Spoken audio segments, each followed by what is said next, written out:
Welcome back to my channel. ಹೊಸದಾಗಿ channel ನೋಡ್ತಾ ಇದ್ದರೆ ಸಬ್ಸ್ಕ್ರೈಬ್ ಮಾಡಿಕೊಂಡು ಸಪೋರ್ಟ್ ಮಾಡಿ. ಸಚ್ಚಿದಾನಂದ ಸಾಯಿನಾಥ್ಗೆ ನಮಸ್ಕಾರ ಮಾಡುತ್ತಾ ಸಾಯಿನಾಥರ ಅನುಗ್ರಹ ಎಲ್ಲರ ಮೇಲೂ ಇರಲಿ ಅಂತ ವಿಡಿಯೋ ಪ್ರಾರಂಭ ಮಾಡ್ತಾ ಇದ್ದೀನಿ. ಸ್ನೇಹಿತರೆ, ಈ ದಿನ ತುಂಬ ಶಕ್ತಿಶಾಲಿಯಾದ 2 ಪರಿಹಾರಗಳನ್ನು ತಿಳಿಸ್ತಾ ಇದ್ದೀನಿ. ಕೆಲವೊಬ್ಬರಿಗೆ ಹಣಕಾಸಿನ ಸಮಸ್ಯೆಗಳು, ಬೇರೆ ರೀತಿಯ ಸಮಸ್ಯೆಗಳು ಅನ್ನೋದಿದ್ರೆ, ಇನ್ನೂ ಕೆಲವೊಬ್ಬರಿಗೆ ತುಂಬ ಪರ್ಸ್ನಲ್ ಪ್ರಾಬ್ಲಮ್ಸ್ ಅನ್ನೋದಿರುತ್ತೆ. ಅಂದರೆ ಒಂದು ಸಂಬಂಧಗಳಲ್ಲಿ ನೀವು ಯಾರನ್ನ ಇಷ್ಟಪಡ್ತಾ ಇರ್ತೀರಾ ನೋಡಿ, ಇಷ್ಟಪಡ್ತಾ ಇದ್ದೀವಿ ಅಂದಿದ ತಕ್ಷಣ ಬರೀ ಗಂಡ ಹೆಂಡ್ತಿ ಲವರ್ಸ್ ಇಷ್ಟೇ ಅಂತ ಅಂದ್ಕೊಳ್ಳೋದಕ್ಕೆ ಹೋಗಬೇಡಿ. ನಮಗೆ ಅಣ್ಣ ತಮ್ಮಂದಿರು ಇರ್ತಾರೆ, ಅಕ್ಕ ತಂಗಿಯರು ಇರ್ತಾರೆ, ಬಂಧು ಬಳಗ, ದೊಡ್ಡಪ್ಪ ಚಿಕ್ಕಪ್ಪ, ಅಣ್ಣ ತಮ್ಮ, ಹೀಗೆ ತುಂಬ ಸ್ನೇಹಿತರು, ಇವರು ಎಲ್ಲರೂ ಕೂಡ ಇರ್ತಾರೆ. ಅವರು ಕೂಡ ದೂರ ಆಗಿಬಿಟ್ಟಿರ್ತಾರೆ. ಅವ್ರಿಗೋಸ್ಕರ ಕೂಡ ನಾವು ಅವ್ರನ್ನ ಇಷ್ಟಪಡ್ತಾ ಇದ್ದೀವಿ, ಅವರ ಸಂಬಂಧ ನಮಗೆ ಕಂಟಿನ್ಯೂ ಮಾಡಬೇಕು ಅನ್ನೋದು ಆಸೆ ಇರುತ್ತಲ್ವ, ಅವರು ಕೂಡ ಈ ಪರಿಹಾರವನ್ನು ಮಾಡ್ಕೊಳ್ಬಹುದು. ಮೊದಲನೇ ಪರಿಹಾರ ಬಂದು ನಮ್ಮ ಮನೆಯಲ್ಲಿರುವ ಸಮಸ್ಯೆಗಳನ್ನು ನಿವಾರಣೆ ಮಾಡ್ಕೊಳ್ಳೋದಕ್ಕೆ. ನಮಗೆ ಪರಿಹಾರ ಶಾಸ್ತ್ರಗಳಲ್ಲೇ ಎಷ್ಟೆಲ್ಲ ಕಷ್ಟಗಳನ್ನ ಮನುಷ್ಯ ಪಡ್ತಾ ಇದ್ದಾನೆ, ಅದು ದುಡ್ಡು ಕಾಸಿನ ವಿಚಾರಗಳಲ್ಲಿ. ಈಗ 10 ರೂಪಾಯಿ ದುಡಿತಾ ಇದ್ದೀವಿ ಅಂದರೆ ನಮಗೆ 100 ರೂಪಾಯಿ ಖರ್ಚು ಬಂದು ಬೀಳುತ್ತೆ. ಇದನ್ನು ಮೊದಲು ನೀವು ಸಿಂಪಲ್ಲಾಗೆ ಅರ್ಥ ಮಾಡ್ಕೊಳ್ಳಿ ಸ್ನೇಹಿತರೆ. ನೀವು 10 ರೂಪಾಯಿ ದುಡಿತಾ ಇದ್ದೀರಾ ಅಂದರೆ ನೀವು 5 ರೂಪಾಯಿ ಒಳಗಡೆನೆ ಇದನ್ನೆಲ್ಲ ನೋಡ್ಕೊಳ್ಬೇಕು. ನಾವು ಯಾವುದಕ್ಕೆಲ್ಲ ಸಾಲ ಮಾಡ್ಕೊಳ್ತೀವೋ ಇದನ್ನು ಲಿಸ್ಟ್ ಮಾಡ್ಕೊಳ್ಳಿ. ತುಂಬ ಮುಖ್ಯವಾಗಿರುತ್ತೆ ನೋಡಿ. ಆ ಸಾಲಗಳನ್ನು ಮಾಡುವಾಗ ನಿಮಗೆ ಬೇಗ ಸಾಲ ತೀರಿಸೋದಕ್ಕೆ ದಾರಿ ಅನ್ನೋದು ಕಾಣುತ್ತೆ. ಕೆಲವೊಬ್ಬರು ನಾವು ಏನಕ್ಕೋ ಒಂದು ಪಾರ್ಟಿಗಳು ಮಾಡಬೇಕು ಅಥವಾ ಬರ್ತಡೇ ಮಾಡಬೇಕು, ಇನ್ನೇನೋ ಖುಷಿಯನ್ನು ಹಂಚ್ಕೊಳ್ಬೇಕು, ಈ ಥರ ರೀಸನ್ನು ಅಷ್ಟೊಂದು ಇರೋದಿಲ್ಲ ಆ ಹೂಗಳಿಗೆ. ಆ ಥರ ಇರುವಂಥದ್ದಕ್ಕೆಲ್ಲ ಸಾಲ ಮಾಡ್ಕೊಂಡಿರ್ತಾರೆ. ಅಂಥವರು ನಿಜವಾಗ್ಲೂ ಸಾಲ ತೀರಿಸೋದಕ್ಕಾಗೋದಿಲ್ಲ. ಆದರೆ ಇವತ್ತು ತಿಳಿಸ್ತಾ ಇರುವಂಥ ಒಂದು ಪರಿಹಾರ, ನೀವು ಯಾವುದೇ ರೀತಿಯಲ್ಲಿ ಸಾಲ ಮಾಡ್ಕೊಂಡಿದ್ರು, ಎಷ್ಟೇ ಸಮಸ್ಯೆಗಳನ್ನು ಪಡ್ತಾ ಇದ್ದರೂ ಕೂಡ, ಅಥವಾ ಸಾಲ ನಿಮಗೆ ಕೊಡಬೇಕು ಅಂತ ಇರುತ್ತಲ್ವ, ಅವರು ನಿಮ್ಮ ಕಡೆ ಕಾಂಟ್ಯಾಕ್ಟಲ್ಲಿ ಇರೋದಿಲ್ಲ, ಈಸ್ಕೊಂಡ್ಬಿಟ್ಟು ಸುಮ್ಮನೆ ಆಗಿಬಿಟ್ಟಿದ್ದಾರೆ, ತುಂಬ ನೋವು ಕೊಡ್ತಾ ಇದ್ದಾರೆ, ನಮ್ಗೆ ಆ ದುಡ್ಡಿದ್ರೆ ನಾವು ಏನಾದರೂ ನಮ್ಮ ಕಷ್ಟಕ್ಕಾಗುತ್ತೆ, ಈಗ ಕಷ್ಟ ಕಾಲ ಬಂದಿದೆ, ನಮಗೆ ಯಾರೂ ಸಹಾಯ ಮಾಡೋದಿಲ್ಲ ಅಂತ ಅಂದ್ಕೊಳ್ತಾ ಇರ್ತೀರಲ್ವ, ಅಂಥವರು ಈ ಪರಿಹಾರವನ್ನು ತಪ್ಪದೇ ಮಾಡ್ಕೊಂಡು ನೋಡಿ. ನೀವು ವೀಳ್ಯದೆಲೆಯನ್ನು ತಗೊಳ್ಳಿ, ತುಂಬ ಚೆನ್ನಾಗಿರುತ್ತೆ. ವೀಳ್ಯದೆಲೆಯಲ್ಲಿ ಬಂದು ಲಕ್ಷ್ಮೀ, ಸರಸ್ವತಿ, ದುರ್ಗಾದೇವಿ ನೆಲೆಸಿರುವಂಥದ್ದು. ಅದಕ್ಕೋಸ್ಕರ ಈ 3 ದೇವತೆಗಳ ಅನುಗ್ರಹದಿಂದ ವೀಳ್ಯದೆಲೆಯ ಮೇಲೆ ಮಾಡಿಕೊಳ್ಳುವ ಪರಿಹಾರಗಳು ಶತಸಿದ್ಧಿ. ನಿಮಗೇನಾದರೂ ವೀಳ್ಯದೆಲೆ ಸಿಗಲಿಲ್ಲ ಅಂದರೆ ತೊಂದರೆ ಇಲ್ಲ.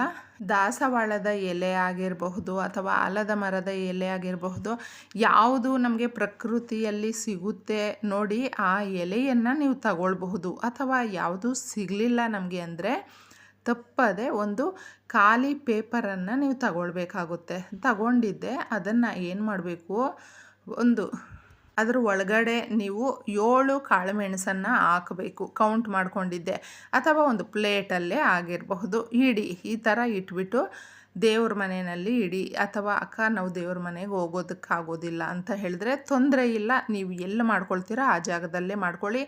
7 ಕಾಳುಮೆಣಸನ್ನು ಹಾಕುವಾಗ ನಿಮ್ಮ ಸಮಸ್ಯೆಗಳು ಇರುತ್ತಲ್ವ, ಅದನ್ನು ಹೇಳ್ಕೊಳ್ತಾ ಈ ರೀತಿ ಸಮಸ್ಯೆಗಳಿದೆ. ಕಪ್ಪು ಮೆಣಸು ಅನ್ನೋದು ಮಹಾಲಕ್ಷ್ಮಿಗೆ ತುಂಬ ಪ್ರೀತಿಕರವಾಗಿರುತ್ತೆ. ಇದನ್ನು ನೀವು ನೆನಪಲ್ಲಿಟ್ಕೊಳ್ಳಿ, ತುಂಬ ಚೆನ್ನಾಗಿರುತ್ತೆ.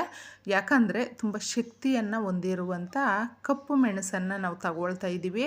ಕಪ್ಪು ಮೆಣಸು ಅನ್ನೋದು ನಮಗೆ ದೃಷ್ಟಿದೋಷಗಳಿದ್ರು, ಯಾಕೆ ಆ ದೃಷ್ಟಿದೋಷಗಳು ಅಂತ ನಾವು ಪದೇ ಹೇಳ್ತೀವಿ ಅಂದರೆ, ಅದಿದ್ದಾಗ ನಾವು ಏನೇ ಒಂದು ಕೆಲಸ ಮಾಡಿದ್ರೂ ಕೂಡ ನಮಗೆ ಅದು ಪರ್ಫೆಕ್ಟಾಗಿ ಆಗೋದಿಲ್ಲ.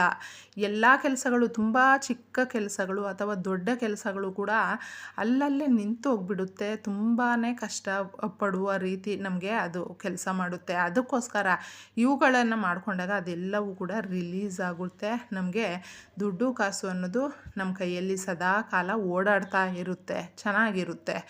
ಇದನ್ನು ನೀವು ಆ ಎಲೆ ಮೇಲೆ ಇಟ್ಟುಬಿಟ್ಟು ದೇವ್ರ ಮನೆಯಲ್ಲಿ ಏನಾದರೂ ನೀವು ಪೂಜೆ ಮಾಡುವ ವ್ಯವಸ್ಥೆ ಇದೆ, ಇಲ್ಲ ಅಂದ್ರೂ ನಾವು ಸ್ನಾನ ಮಾಡಿದ್ದೀವಿ, ಕೈಗಾಲು ಮುಖ ತೊಳ್ಕೊಂಡಿದ್ದೀವಿ, ದೇವರ ಮನೆಯಲ್ಲಿ ಮಾಡ್ತೀವಿ ಅಂದರೆ ಆರಾಮಾಗಿ ಮಾಡಬಹುದು. ಲಕ್ಷ್ಮೀದೇವಿ ಫೋಟೋ ಮುಂದೆ, ವಿಗ್ರಹ ಮುಂದೆ ನೀವು ಎಲೆಯಲ್ಲಿ 7 ಕಾಳುಮೆಣಸನ್ನು ಹಾಕ್ಬಿಟ್ಟು ಇಟ್ಬಿಟ್ಟು ಸಂಕಲ್ಪ ಮಾಡಿಕೊಂಡು ಕೇಳಿಕೊಂಡು, ಸಮಸ್ಯೆಗಳು ಈ ರೀತಿ ಇದೆ ತಾಯಿ, ನೀನು ನಮಗೊಂದು ದಾರಿ ತೋರಿಸು ಅಂತಂದ್ಬಿಟ್ಟು ಕೇಳಿಕೊಂಡು ರಾತ್ರಿ ಪೂರ್ತಿ ಅಲ್ಲೇ ಬಿಟ್ಬಿಡಬೇಕು. ಇದನ್ನು ಮಾರನೇ ದಿನ ಇದನ್ನು ನೀವು ತಗೊಳ್ಬೇಕಾಗುತ್ತೆ. ತಗೊಂಡ್ಬಿಟ್ಟಿದ್ದೆ ಅದು ಹಂಗೆ ಪುಡಿ ಆಗುತ್ತೆ, ನಾವು ಕರ್ಪೂರ ತಗೊಂಡು ಉರಿಸ್ತೀವಿ ಅಂತಂದರೆ ಸಂತೋಷ, ತಗೊಂಡು ಉರಿಸ್ಬಹುದು.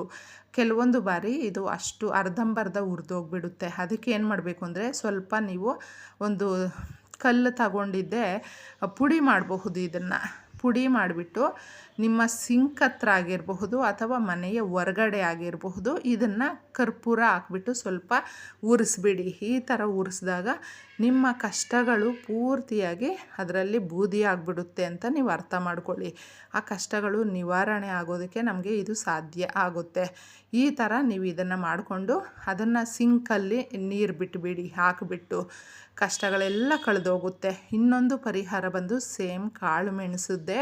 ನಾವು ಇಷ್ಟಪಟ್ಟಿರುವಂಥವರು ಗಂಡ ಹೆಂಡತಿ ಆಗಿರಬಹುದು, ಮಕ್ಕಳಾಗಿರಬಹುದು ಅಥವಾ ದೂರದ ಸಂಬಂಧಿಗಳಾಗಿರಬಹುದು, ಫ್ರೆಂಡ್ಸ್ ಆಗಿರಬಹುದು, ನಾವು ತುಂಬ ಆತ್ಮೀಯರು, ನಾವು ಅವ್ರನ್ನ ಬಿಟ್ಟಿರೋದಕ್ಕಾಗೋದಿಲ್ಲ, ನಮಗೆ ಕಷ್ಟ ಜಾಸ್ತಿ ಇದೆ, ಯಾಕೋ ಮಾತುಕತೆಗಳಲ್ಲಿ ದೂರ ಆಗಿಬಿಟ್ಟಿದ್ದೀವಿ ಅಂತ ಹೇಳ್ತೀವಲ್ವ, ಅವ್ರನ್ನ ವಶೀಕರಣ ಮಾಡ್ಕೊಳ್ಳೋದಕ್ಕೆ. ವಶೀಕರಣ ಅಂದರೆ ಕೆಲವೊಬ್ಬರ ಮೈಂಡಲ್ಲಿ ಯಾವ ಥರ ಇರುತ್ತೆ ಅಂದರೆ ಅವ್ರನ್ನ ನಾವು ಏನೋ ಬಲವಂತವಾಗಿ ವಶೀಕರಣ ಮಾಡ್ಕೊಳ್ತಾ ಇದ್ದೀವಿ ಅನ್ನೋ ರೀತಿಯಲ್ಲಿ ಇರುತ್ತೆ. ಆ ಥರ ಏನೂ ಇಲ್ಲ. ತುಂಬ ಚೆನ್ನಾಗಿತ್ತು ಸಂಬಂಧ, ಈಗ ನಾವು ಅವ್ರನ್ನ ಏನೋ ಕಾರಣಾಂತರಗಳಿಂದ ದೂರ ಇದ್ದೀವಿ, ಮತ್ತೆ ನಾವು ಸೇರಬೇಕು. ಆ ಸೇರುವ ಒಂದು ಸಂದರ್ಭ ಅನ್ನೋದು ನಮಗೆ ತುಂಬಾ ಒಳ್ಳೆಯದು. ಅವರು ನಮ್ಮ ಜೊತೆ ಇರುವುದು ಅಂತ ನಮ್ಗೆ ಅನಿಸುತ್ತಲ್ವ, ಅಂಥವರು ಮಾತ್ರ ಮಾಡ್ಕೊಳ್ಳಿ. ನಮಗೆ ಪೂರ್ತಿಯಾಗಿ ಅವರು ಯಾವುದೇ ರೀತಿಯಲ್ಲಿ ಇಷ್ಟ ಇಲ್ಲ ಅಂತ ಏನಾದರೂ ಇದ್ದರೆ ಈ ಕೆಲಸಗಳನ್ನ ಮಾಡ್ಕೊಳ್ಳೋದಕ್ಕೆ ಹೋಗಬೇಡಿ. ಗಮನದಲ್ಲಿಟ್ಕೊಂಡು ನೀವು ಮಾಡ್ಕೊಳ್ಬೇಕಾಗುತ್ತೆ. ಯಾಕಂದರೆ ಇಬ್ರಿಗೂ ಕೂಡ ಇರುತ್ತೆ ಮನಸ್ಸಲ್ಲಿ ಏನೋ ಆ ಗಳಿಗೆ ಚೆನ್ನಾಗಿರಲಿಲ್ಲಪ್ಪ, ಈ ಥರ ಆಗಿಬಿಡ್ತು ಅಂತ ಅನಿಸುತ್ತೆ ನೋಡಿ, ಅಂಥವ್ರು ಮಾಡ್ಕೊಳ್ಳಿ. ಎಷ್ಟೋ ಜನಕ್ಕೆ ತುಂಬ ಗಂಡ ಹೆಂಡ್ತಿ ಪ್ರಪಂಚಕ್ಕೆ ಮಾತ್ರ ಚೆನ್ನಾಗಿ ಇರ್ತಾರೆ, ಮಕ್ಕಳ ಮುಂದೆ ಆ ಥರ ಇರ್ತಾರೆ, ಆದರೆ ಅವ್ರ ಸಂಬಂಧಗಳಲ್ಲಿ ಚೆನ್ನಾಗಿರೋದಿಲ್ಲ, ಮಾತುಕತೆ ಇರೋದಿಲ್ಲ, ಒಂದು ಪ್ರೀತಿ ನಂಬಿಕೆ ಯಾವುದೂ ಇರೋದಿಲ್ಲ. ಸುಮ್ಮನೆ ಏನೋ ಲೈಫ್ ಲೀಡ್ ಮಾಡ್ತಾಯಿದ್ದೀವಿ ಅನ್ನೋ ಥರ ಇರುತ್ತೆ.